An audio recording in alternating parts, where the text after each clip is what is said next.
Hello everyone, welcome back to my channel. आज हम जिस टॉपिक के ऊपर डिस्कशन करने वाले हैं वो टॉपिक है expansionary monetary policy and contractionary monetary policy by RBI. हम कुछ क्वालिटेटिव मेजर्स, क्वांटिटेटिव मेजर्स पढ़ चुके हैं, लेकिन कुछ अलग टर्म हैं, कुछ अलग टर्मिनोलॉजीज़ हैं जिसे क्लियर करना बहुत ज़रूरी है। मॉनेटरी पॉलिसी जो हम सब जानते हैं आरबीआई निकालता है, आरबीआई की एमपीसी कमेटी। तो आज इस वीडियो पर डिटेल डिस्कशन स्टार्ट करते हैं।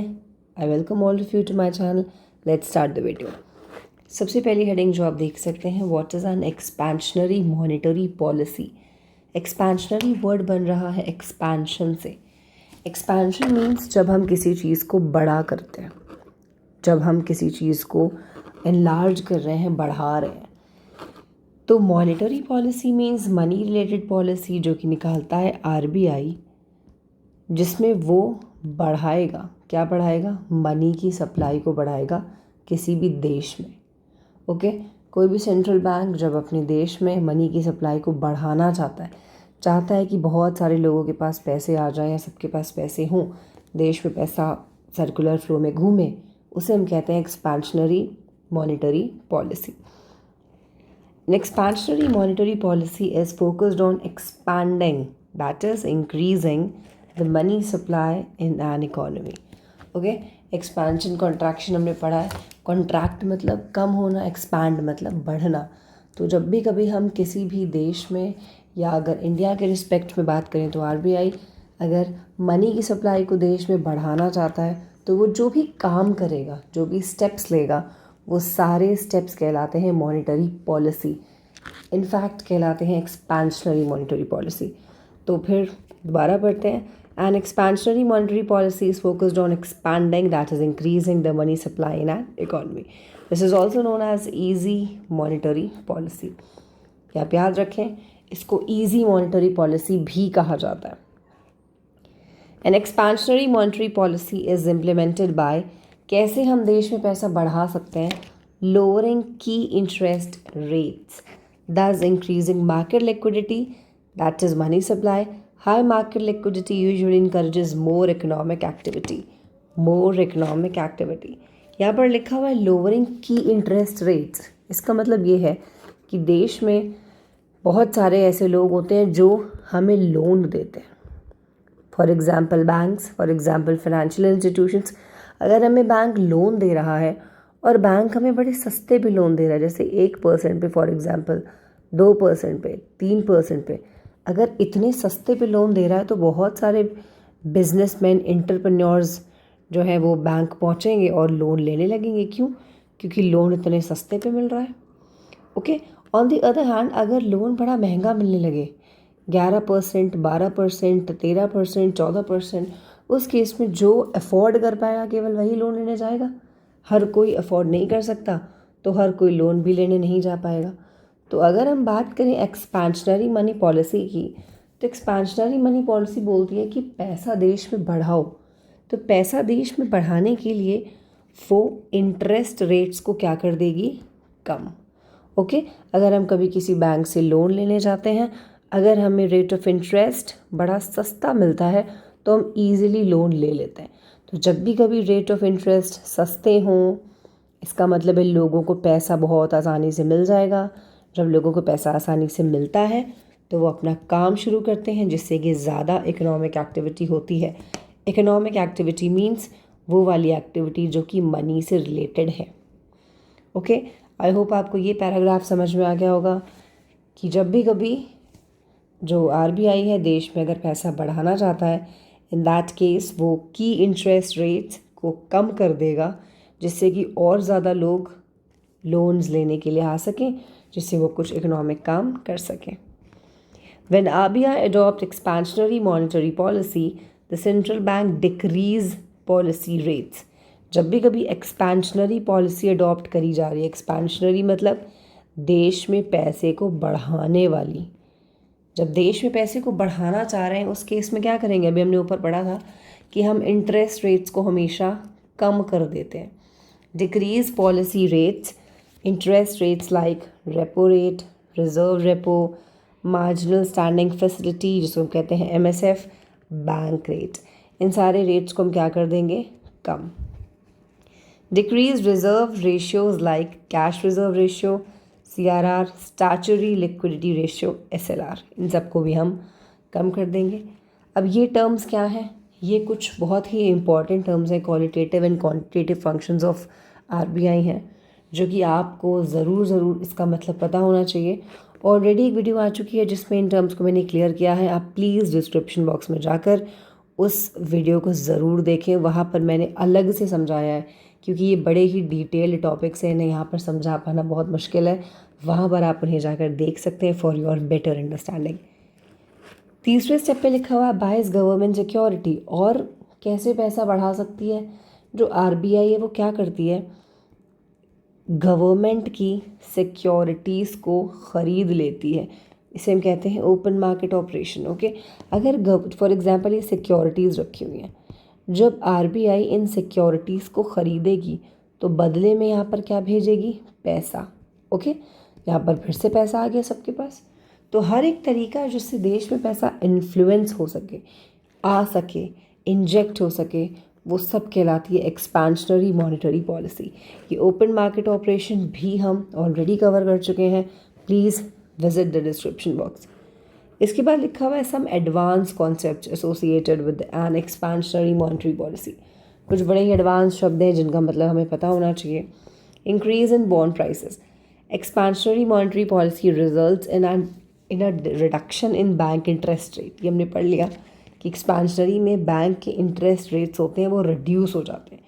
When the rate of interest provided by banks keeps falling, जब लगातार देख रहे हैं कि रेट ऑफ इंटरेस्ट गिरता ही जा रहा है, इससे क्या होता है, bonds which provide fixed interest rate for a longer duration will become more attractive. इस केस में लोग सोचते हैं भाई ये तो गिरता ही चला जा रहा है, ऐसा करते हैं किसी डिवेंचर में या किसी बॉन्ड में इन्वेस्टमेंट करते हैं जो हमें फिक्स्ड रेट ऑफ इंटरेस्ट देगा। अब लोगों का ध्यान इस बॉन्ड पर पहुंच जाता है, फिर वो इसे ख़रीद लेते हैं। जब वो इसे ख़रीदते हैं, अगेन सेम चीज़ होती है, अगर हम किसी चीज़ से कुछ ख़रीद रहे हैं तो हम पैसा देंगे तो देश में पैसा आएगा। फिर लिखा हुआ है this may drive up the demand for bond, जिससे बॉन्ड्स की डिमांड बढ़ जाती है, एंड दस may result in an increase in bond prices, जिससे कि फिर से जब किसी चीज़ की डिमांड बढ़ती ही जा रही है, सप्लाई उतनी नहीं बढ़ पा रही है, तो फिर उसका दाम भी बढ़ जाएगा। ओके, फिर क्या लिखा हुआ है, increase in foreign bonds, same यही चीज़ फॉरेन बॉन्ड्स के साथ भी होती है। Even though the demands for bonds as such में increase, the lower interest rates में become domestic bonds less attractive. जब विदेशी बॉन्ड में ज़्यादा पैसा दिख रहा है तो डोमेस्टिक बॉन्ड क्यों खरीदे जाएँ भाई, तो डोमेस्टिक वाले फिर लेस अट्रैक्टिव लगने लग जाते हैं। So the demand for domestic bonds में fall and the demand for foreign bonds में राइज। फिर हम सोचते हैं भाई ये दूसरे देश की कंपनी का बॉन्ड है, ऐसे ख़रीद लो। बॉन्ड को ही हम डिबेंचर बोलते हैं। अगर आपको डिटेल इसका भी देखना हो तो आप डिबेंचर के नाम से एक वीडियो आपको मिल जाएगा डिस्क्रिप्शन बॉक्स में, काफ़ी अच्छा वीडियो है, काफ़ी आपकी नॉलेज बढ़ेगी। फिर देखा हुआ अगला point, a decrease in the exchange rate. ये भी होता है, एक्सचेंज रेट भी गिर जाता है। कैसे, lower interest rates tend to be unattractive for foreign investment. अगर कहीं पर भी इंटरेस्ट रेट बड़ा कम मिल रहा है, इन दैट केस जो फॉरेनर्स हैं या जो फॉरेन इन्वेस्टर्स हैं वो भी नहीं आना चाहेंगे या इन्वेस्ट बिल्कुल भी नहीं करना चाहेंगे हमारे देश में। जब वो हमारे इन्वेस्ट नहीं करना चाहते, फिर क्या हो जाता है, दिस में decrease the currencies relative value. जब कोई विदेशी नहीं आना चाहता, उस केस में आपके देश की जो वैल्यू है, करेंसी की जो वैल्यू है, जैसे हम बोलते नहीं है कि रुपया डॉलर के आगे गिर रहा है, तो ये जो उसकी वैल्यू है जिसकी वजह से गिरता है, वो यही रीज़न है। रिडक्शन इन इंटरेस्ट रेट्स में result in less foreign investment. जब लगातार रेट ऑफ इंटरेस्ट गिरता चला जाएगा, इससे फॉरेन इन्वेस्टमेंट अट्रैक्ट नहीं होगी, एंड दस लेस फॉरेन करेंसी, इस वजह से फॉरेन करेंसी भी कम है। As the demand for domestic currency falls and demand for foreign currency rises, a decrease in the exchange rate में हैपन। जब हम देख रहे हैं कि डोमेस्टिक करेंसी इंडियन रुपी गिरती जा रही है, फॉरेन डॉलर बढ़ता जा रहा है, इसकी वजह से एक्सचेंज रेट में भी चेंज आ जाता है। अब ये भी हमको गिरता हुआ दिखेगा। तो ये होता है पूरा प्रोसेस, अगर हम इस चीज़ को फॉलो करते हैं एक लिमिट से आगे तक। फिर लिखा हुआ increase in exports and balance of payment, this is BOP। A lower exchange rate, अब एक्सचेंज रेट गिर चुका है, may cause exports to increase, अब धीरे धीरे एक्सपोर्ट बढ़ेगी। इम्पोर्ट्स टू डिक्रीज, बाहर से सामान मंगवाने गिरेगा, and the balance of trade to increase. जब हम कभी भी एक्सपोर्ट ज़्यादा करें कि इम्पोर्ट ज़्यादा करें, एक्सपोर्ट ज़्यादा करना चाहिए। क्यों? क्योंकि एक्सपोर्ट करने से बाहर हमारे देश के सामान जाएगा और अपने देश में क्या आएगा? पैसा। इसीलिए E should always be greater than I. तो ये करने के लिए आपको ये काम करना पड़ेगा, तब जाकर आपका एक्सपोर्ट इम्पोर्ट से आगे बढ़ेगा और फिर बैलेंस ऑफ ट्रेड धीरे धीरे बैलेंस होने लगेगा। बैलेंस ऑफ ट्रेड मीन्स आपके export is equal to import, जब ये बराबर हो जाते हैं इसको हम कहते हैं बैलेंस। फिर लिखा हुआ है higher capital investment, lower interest rates lead to higher levels of capital investment. मतलब जब कहीं पर भी रेट ऑफ इंटरेस्ट लोअर मिल रहा है, इस केस में हम अपने पैसे को कहाँ सेव करते हैं समझ में नहीं आता कि यार बैंक वाले तो ज़्यादा पैसे दे नहीं रहे हैं, तो फिर हम अपने पैसे को कहीं और किसी फाइनेंशियल मार्केट में किसी बॉन्ड को ख़रीदने में इन्वेस्ट कर लेते हैं, जहाँ पर हम अपने कैपिटल को धीरे धीरे फॉर्म करते हैं। ये हो गई पूरी आपकी एक्सपेंशनरी मॉनेटरी पॉलिसी। आई होप आपको समझ में आ गई होगी, जहाँ पर हम देश में पैसे को बढ़ाते हैं। इसकी ऑपोजिट आ जाती है अब आपकी contractionary monetary policy, which is again just the opposite of expansionary. जो आपने अभी ऊपर पढ़ा सब उसका उल्टा उल्टा उल्टा होता चला जाता है। कॉन्ट्रैक्शन मीन्स कम करना। अगर देश में बहुत पैसा आ गया, एक्सपेंशनरी करने के बाद देश में भरपूर पैसा भर दिया है, अब देश में इतना पैसा है कि डर है कि कहीं इन्फ्लेशन ना आ जाए या धीरे धीरे इंडियन रुपी की जो वैल्यू है वो गिरती चली जा रही है। लोगों को लग रहा है अरे बहुत पैसा है, बहुत पैसा। वैल्यू गिरने का मतलब ये होता है कि अभी अगर आप सोच के देखिए, आज से 10 साल पहले हम 100 रुपये में कितनी ढेर सारी चीज़ें खरीद लेते थे, और आज की डेट में अगर हम 500 रुपये भी लेकर जाते हैं ना, तो वो 500 रुपये कहाँ ख़त्म होते हैं हमें नहीं पता चलता। इसे हम कहते हैं कि वैल्यू गिरी है। इसका मतलब है कि वैल्यू गिरी। आज की डेट में 500 रुपये की कोई वैल्यू नहीं है। जो हम लोग ये बात बोलते हैं इसका यही मतलब है, क्योंकि हम इन्फ्लेशन की वजह से या हम ये कह सकते हैं कि रुपी के उतना वैल्यू नहीं है, जो हम बोल रहे हैं कि वैल्यू गिर चुकी है, इसकी वजह से आज उस देश में 500 रुपये में ज़्यादा चीज़ें नहीं मिल पाती। तो कॉन्ट्रैक्शनरी मॉनेटरी पॉलिसी मीन्स जब आपके देश में भरपूर पैसा आ चुका है, अब लोगों को पैसे की वैल्यू नहीं रही, अब 10 रुपये में भी कुछ नहीं मिलता, 2 रुपये में तो कुछ भी नहीं मिलता, तो इस केस में देश से वापस पैसा खींचना, ये काम भी मॉनेटरी पॉलिसी का है जो कि RBI निकालती है। अगेन जब पैसा इंजेक्ट कर रहे हो तो भी monetary policy bye RBI is responsible, और जब कभी पैसा बाहर निकाल रहे हो तब भी monetary policy of RBI is responsible. तो कॉन्ट्रैक्शनरी मॉनेटरी पॉलिसी कहती है is focused on contracting, that is decreasing the money supply in an economy. अब देश से पैसा वापस खींचना है, निकालना है। This is also known as tight monetary policy. उधर क्या था? Easy monetary policy. कॉन्ट्रैक्शनरी वाली कहती है tight monetary policy. A contractionary monetary policy is implemented by increasing the key interest rates। अब ये एकदम उल्टा हो गया। जहाँ हमने बोला था कि देश में अगर हम लोन सस्ता दें 1%, 2%, तो बहुत सारे लोग लेने आ जाएंगे, लेकिन अब हम चाह रहे हैं कि कोई लेने ना आए। हम चाह रहे हैं कि कोई भी हमसे पैसा लेने ना आए, उल्टा जितने पैसे देश में उतने और खींच लें। उस केस में हम रेट को बढ़ा देंगे, हम 14%, 15% लोन देने लग जाएंगे, फिर कोई भी हमारे पास लोन लेने नहीं आएगा, क्योंकि हर कोई 14 से 15% का लोन अफोर्ड नहीं कर सकता।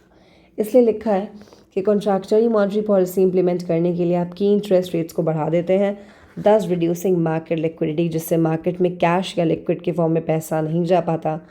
लो market liquidity usually negatively affect, अगर मार्केट में ज़्यादा पैसा नहीं है, कैश नहीं है, तो इसका इफेक्ट नेगेटिवली पड़ता है प्रोडक्शन के ऊपर एंड कंजम्पशन के ऊपर। दिस में also have a negative effect on economic growth. इसका इकोनॉमिक ग्रोथ के ऊपर भी नुकसानदेह प्रभाव पड़ता है। क्यों?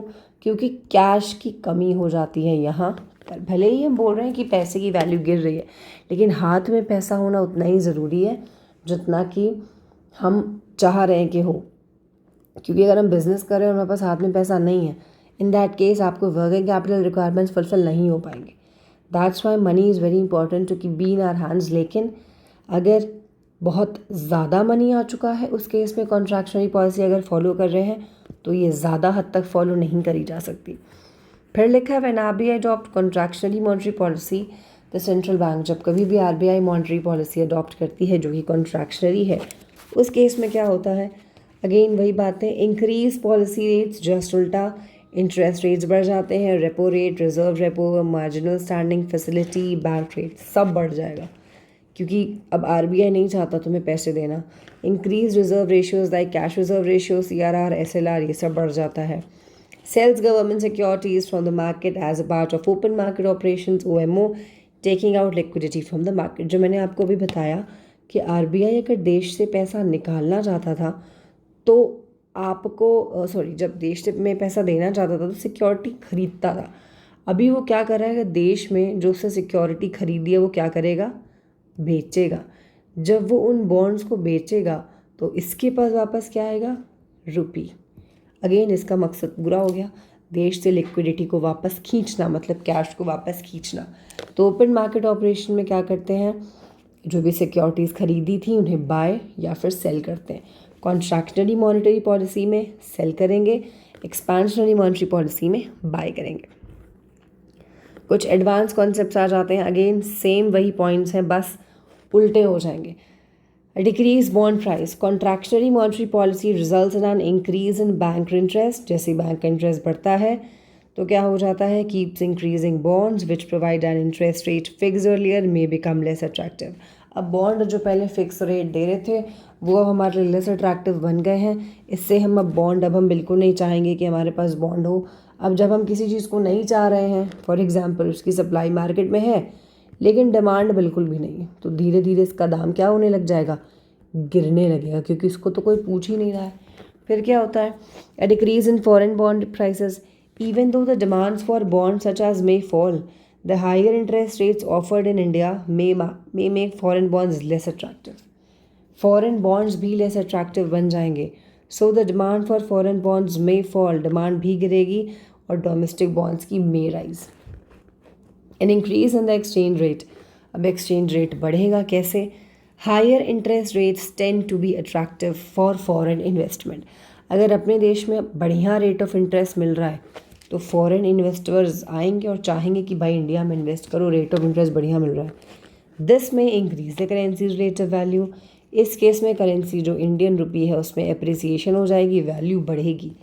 इंक्रीज इन इंटरेस्ट रेट में रिजल्ट मोर फॉरेन इन्वेस्टमेंट, जब हम बढ़िया रेट ऑफ इंटरेस्ट देंगे तो बहुत सारे इन्वेस्टर्स आएंगे, चाहेंगे कि इंडिया में इन्वेस्ट करो, भाई अच्छा रेट ऑफ इंटरेस्ट मिलता है, इससे फॉरेन इन्वेस्टमेंट अट्रैक्ट होगी, मतलब फॉरेन करेंसी अट्रैक्ट होगी। As a demand for domestic currency increases, अब क्योंकि काम कर रहे हैं तो डोमेस्टिक करेंसी की भी डिमांड बढ़ेगी, the demand for foreign currency falls, अब लोग चाहेंगे रुपया रुपया रुपया, क्योंकि रुपया से बढ़िया रेट ऑफ इंटरेस्ट मिल रहा है तो फिर फॉरेन करेंसी की डिमांड गिरेगी and increase in the exchange rate में हैपन, इससे एक्सचेंज रेट में क्या हो जाएगा, बढ़ोतरी हो जाएगी।